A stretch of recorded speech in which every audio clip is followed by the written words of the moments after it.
y'all, welcome back to Crazy Cat Fishing. This is Stacy. Today we're going to talk on a serious subject of kayak fishing safety tips. The most important tip is always, at all times, wear your PFD, your life jacket.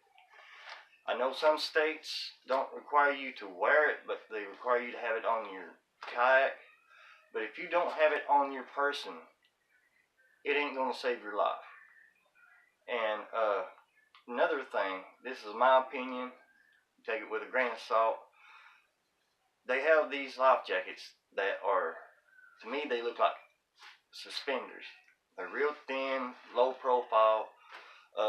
One style, they have a pin that you pull and it inflates, and there's another type that instantly inflates when it hits the water. You're playing Russian roulette with these type of life jackets. Get one that will float you constantly. Either get a fishing life jacket or just a regular old plain life jacket. U.S. Coast Guard approved. Back in November of last year, there was two kayakers. Something happened to one. He got in trouble. He flipped his kayak and he had on one of these instant inflate life jackets. He got tangled up and it didn't work. It didn't inflate. Luckily his buddy was there and was close enough that he got to him and gave him his life jacket. They made it to shore. They got to a ranger station, had them to test the life jacket, and it was defaulty. So with that being said, get a life jacket. I can swim too. I can take care of myself, but you never know what's going to happen. If you fall out, something hits you in the head, whatever, it knocks you out, you can't pull that tab. You don't have time to grab your life jacket at the last second. So always, at all times, wear your life jacket. With that being said, also tell someone where you're going. Tell them where you're putting in, where you plan on fishing at on the water, and when you get off the water. So that way, if they don't hear from you, they can send out someone to look for you. It's very important. Or go with a friend. That's real important. If you don't have someone, at least tell someone where you're going when you plan on being back. But before you even get on the water, one of the most important things I believe you can do is get in the water, flip your kayak on purpose. If it's cold weather still and you want to get out, take it to an indoor heated pool and practice it. Flip it in water that you can't touch in, deep water, and practice flipping it back over, and then practice getting back in. You don't want to try to practice this when it actually matters, because you might not be able to. But life jacket, practice flipping your kayak back over, practice getting back in your kayak in deep water. Go with a buddy or tell someone where you're going and when you're going to be back. Some of the things that you might want to think about keeping on you, and I have one is a safety whistle in case you get into trouble. I also have a dry box that I keep on me. I keep my wallet, my cell phone, and a lighter, cigarette lighter, to start a fire with. Of course, we all have cell phones. Everybody goes out with a cell phone. You need to take your cell phone with you, so that way if you do get in trouble, if you have cell service, you can call someone for help if you're capable. Also, in my life jacket that I keep on my person at all times, I keep a Ziploc baggie with an extra lighter and some fire starters. I'll leave a link up here how to make these. I also keep a waterproof first aid kit. I got this at Walmart in the outdoor section, camping section. There's not much to it. It's got some triple antibiotic ointments, some alcohol pads, some toilettes, some sting relief, a few gauzes and some tape to tape the gauze up. I mean, and some band-aids. Like I said, it ain't much, but it's something in case you need it. You might not ever need it. Let's hope no one ever needs them. That's in that one pocket. This pocket, now this is another essential I believe everybody should keep on them, is a knife. This knife also has a seatbelt cutter on it. I keep a knife in my pocket along with a pair of scissors. I keep a knife in my pocket and also have a knife attached to my kayak. Now, the one connected to my kayak is mostly for cutting bait, but it's still there in case I need it. If you flip your kayak, especially if you're a kayak fisherman, you've got all kinds of things that you can get tangled up in. You got your fishing line, you got your anchor line. If you got stuff strapped down with bungees, leashes, whatever, when you flip that kayak, everything is coming down and you can get tangled up. And you need to be able to get a hold of a knife or scissors, something, and reach down and cut yourself loose so that you can get back on your kayak and be seen. What I mean by be seen, well, during the day you can buy, I think Kayak or some company sells a kayak flagpole, lighting flagpole. You're on a kayak, it only sets a few inches up off the water. You're very low profile. It's hard for boaters to see you sometimes. But if you have a flag sticking up during the daytime, they're more likely to see you. If all possible, also get a kayak that's very bright colored.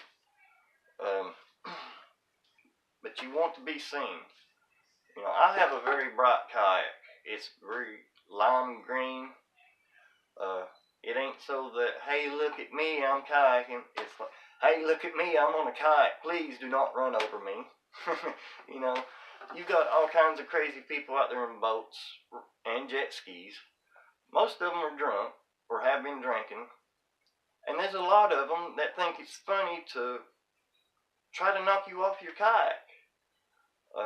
Or to swamp you with their wake. I actually had a situation this summer where a boat came, actually it was a wake boat, and he came right at me, and he got about 20 yards away from me at full throttle before he finally decided to take a hard right, and he put off a wake every bit of 3 foot high. And I had just enough time to turn my bow into the wave, and it literally, my whole kayak went under the water. I was soaked all the way up to my waist. That's how big this wave was. That's another tip also. If you see a big wave coming at you, point the front of your kayak into that wave. You're more likely to ride over the wave like this than if you're sitting sideways. It's going to flip you out. And with that being said, pay attention to what's going on around you, all the other boaters. It's very important. As long as you can see them, at least you can try to get out of the way if they don't see you. Another thing, this is mainly for cold weather kayaking or kayaking in really cold water. Take you something to change into.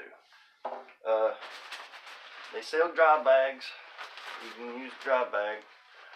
If you don't have the money to buy a dry bag, you can simply get a gallon Ziploc baggies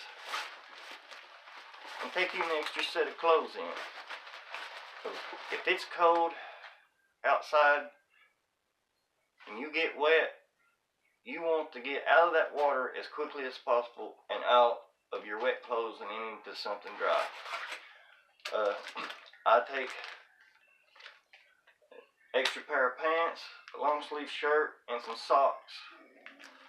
And I'm lucky enough to have a vacuum sealer, so I'll vacuum seal it shut.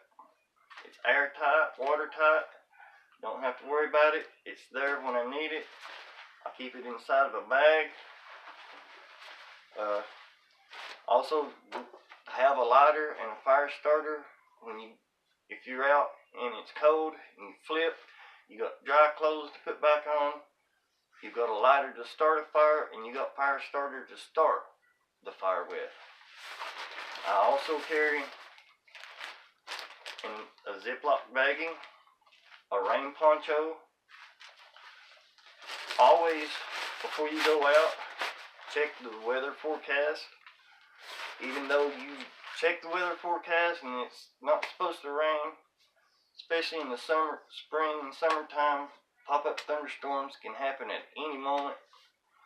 At least you're prepared. You can just reach in, grab your poncho, throw it on, and you'll stay dry.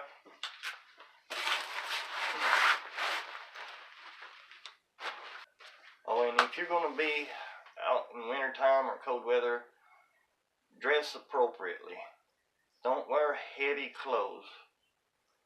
Dress where you're warm, dress in layers. Your top layer, your outer layer, I recommend it should be waterproof and windproof. But like I said, real light clothes, because if you get wet and you got on blue jeans and a big heavy hoodie and all this, that gets soaked with water. That's going to weigh you down. It's going to make it harder on you to swim. It's going to make it harder on you to pull yourself back into the kayak.